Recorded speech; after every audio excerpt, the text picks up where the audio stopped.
અને હવે સમાચાર ભરૂચથી જ અંકલેશ્વરમાંથી ફરીવાર ઝડપાયો છે નશાનો કાળો કારોબાર। ગડખોલ વિસ્તારના મકાનમાં બનાવવામાં આવતું હતું એમડી ડ્રગ્સ। આપને કહી દઈએ કે ભાવના ફાર્મ સોસાયટીના મકાનમાં બનાવાતું હતું આ પ્રકારનું ડ્રગ્સ। ડીઆરઆઈની ટીમે ગડખોલમાં રેડ પાડીને આ મોટી કાર્યવાહી શરૂ કરી હતી। મોટી માત્રામાં રો મટીરિયલ અને ડ્રગ્સ પકડી પડાયાની પ્રાથમિક વિગતો હાલમાં મળી રહી છે। સોસાયટીના મકાનમાં અહીંયા ડ્રગ્સ બનાવાતું હતું, એમડી ડ્રગ્સ બનાવાતું હતું આ મકાનમાં। ડીઆરઆઈની ટીમે કરી છે આ મોટી કાર્યવાહી। અંકલેશ્વરમાંથી ફરી પકડી પડાયો છે નશાનો આ કાળો કારોબાર।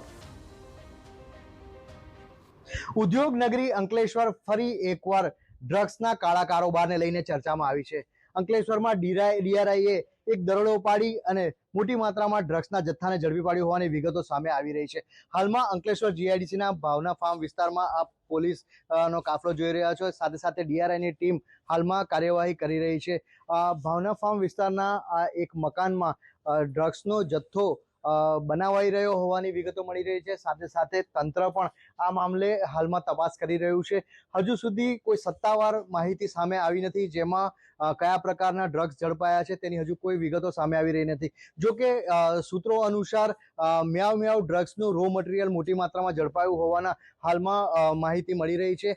જથ્થો મોટો હોઈ શકે છે, મોટી કિંમતનો હોઈ શકે છે, વધુ માત્રામાં હોઈ શકે છે। આ તમામની વચ્ચે તંત્ર હાલમાં તપાસ કરી રહ્યું છે। જો કે ડ્રગ્સનો કેસ હોવાના કારણે એફએસએલ સહિતની ટીમોની તપાસ બાદ સ્પષ્ટ માહિતી સામે આવશે। આ તમામની વચ્ચે હાલમાં તંત્ર જે મુદ્દામાલ ઝડપાયો છે તેની કાયદેસરની કાર્યવાહી કરી રહી છે અને મુદ્દામાલ સાથે જે આરોપીઓ આ મામલામાં સંડોવાયેલા હતા તેમની સામે કાયદેસરની કાર્યવાહી કરી તેમની ધરપકડ માટેના ચક્રો ગતિમાન કરાઈ રહ્યા છે। અંકિત મોદી, TV9 ભરૂચ।